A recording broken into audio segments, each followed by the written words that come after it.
Morning बच्चों, आज हम निबंध पढ़ते हैं वह दुर्घटना जिसे मैं भुला ना पाई। तो चलिए शुरू करते हैं। भूमिका। विज्ञान ने मानव जीवन को पूरी तरह बदल कर तो रख दिया है, लेकिन उसकी मानव की जिंदगी एक मशीनी जिंदगी बनकर रह गई है। जिस व्यक्ति से पूछो वह यह कहता नजर आएगा कि उसके पास समय नहीं है। सुबह से शाम तक वह भागता ही नजर आता है और कभी चाय की चुस्कियों के साथ समाचार पत्र पर नजर पड़ती है तो फिर वही दुर्घटना, कभी बस की टक्कर से मौत तो कभी स्कूटर चूर चूर हुआ। जनसंख्या की बढ़ोतरी, जनसंख्या का बढ़ना या जनसंख्या में वृद्धि होना और यातायात के साधनों का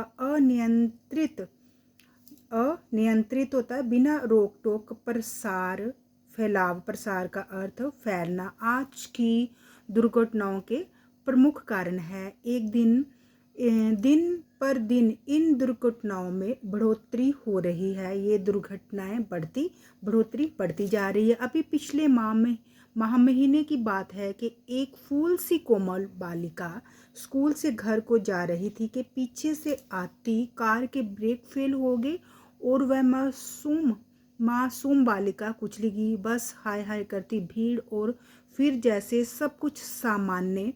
बड़े नगरों में तो ये दुर्घटनाएं आम हो गई हैं। इन दुर्घटनाओं का ना तो कोई समय होता है और ना स्थान।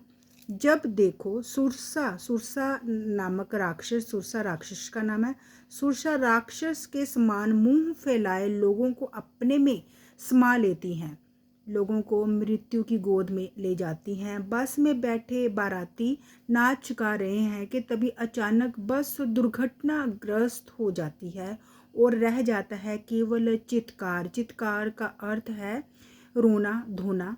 आइए मैं आपको गत वर्ष की एक हृदय दिल को दुख देने वाली, दिल को झकझोर देने वाली घटना सुनाती हूँ। इसे जानकर मैं आज भी सिहर सहम उठती हूँ। और ये दुनिया तथा जीवन क्या लगता है, ये दुनिया तथा जीवन बेमानी जिसका कोई मायने ना हो, ये दुनिया तथा जीवन बेमानी लगने लगते हैं।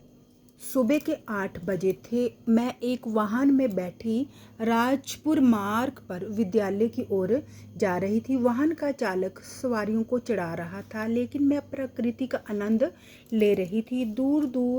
दूर सूर्य का रथ बड़ा चला आ रहा था। उसकी किरणें पेड़ों की डालों व पत्तियों से शन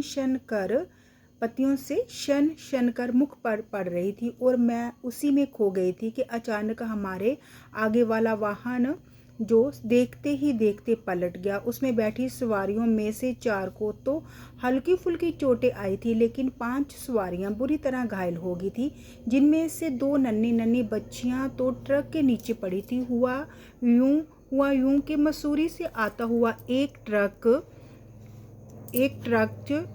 जो पत्थरों से भरा हुआ था वाहन के ऊपर चढ़ता चला आया, जबकि उस मार्ग पर प्रातः 6 बजे के बाद बाहरी वाहनों के आने जाने पर निषेध का अर्थ मनाही है। पर जहां तो जैसे ट्रक चालक के लिए सरकारी नियमों का कोई मूल्य का अर्थ कीमत, कोई नियमों का सरकारी नियमों का कोई मूल्य ही ना था। आसपास लगभग 15-20 लोग जमा हो गए थे। नीचे उतरकर जब मैंने घायल पड़े लोगों को देखा तो हैरान रह गई।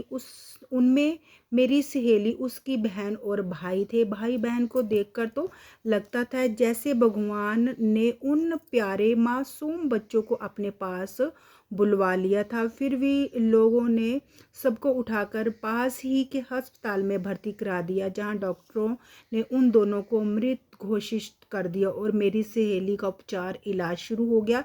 फिर मैं अपने विद्यालय पहुंची, जहां चारों ओर अजीब सन्नाटा का अर्थ शांति थी। वह सभी अध्यापक अध्यापिकाएं इधर उधर भाग रहे थे। पता चला कि नियति का अर्थ भाग्य। पता चला कि नियति को इतने पर भी संतोष नहीं हुआ था। दुर्घटनाग्रस्त लोगों में मेरे अध्यापक और उनके 2 बच्चे भी थे जो खून से लथपथ होने तथा मुख पर चोटें आने के कारण बड़ी मुश्किल से पहचान में आए थे। वह भी अस्पताल में जीवन मृत्यु के बीच झूल रहे थे। ये सब पलक झपकते ही हो गया। ये दुर्घटना मानवीय मूल्य या कानून के उल्लंघन के कारण हुई थी। कानून का उल्लंघन, कानून का पालन ना करना, कानून के उल्लंघन के कारण हुई थी। पर जो भी हो, इसने सबके दिल को दहला दिया था, दिल को हिला कर रख दिया था। व्यक्ति अपने स्वार्थ में, अपने स्वार्थ का अपने लालच में या धन लिप्सा, धन कमाने का लालच में इतना अंधा हो जाता है कि उसे दूसरे की जिंदगी लेने में भी संकोच नहीं होता। इस घटना में मरने वालों की संख्या 3 थी। पर यह भीषण भयंकर दर्दनाक घटना जब भी याद आती है, आंखों में नमी ला ही देते हैं। इस दुर्घटना को मैं ही क्या, जिसने भी देखा होगा वह कभी नहीं भुला पाएगा। तो बच्चों, अगर आपको मेरी वीडियो अच्छी लगी हो तो प्लीज़ इसे लाइक, शेयर और सब्सक्राइब अवश्य कीजिए। धन्यवाद।